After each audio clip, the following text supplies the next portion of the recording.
was not my idea. It's the 22nd of December 2025.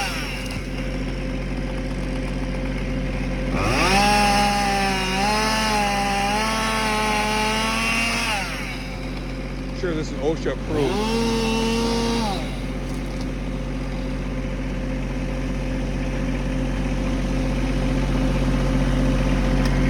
Okay, I'm gonna bring them down. I'm really nervous about this whole thing, so hang on, guys. Slowly, Dirk, slowly.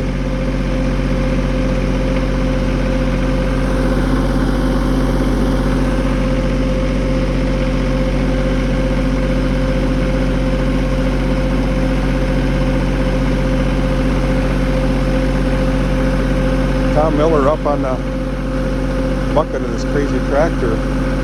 So the next move, so he cut off all that stuff. Oh, you saw that. And the next move is to follow this thing down here, take it down right down to here, because it's leaning forward. It's going to constantly give me trouble. So, all right, see ya.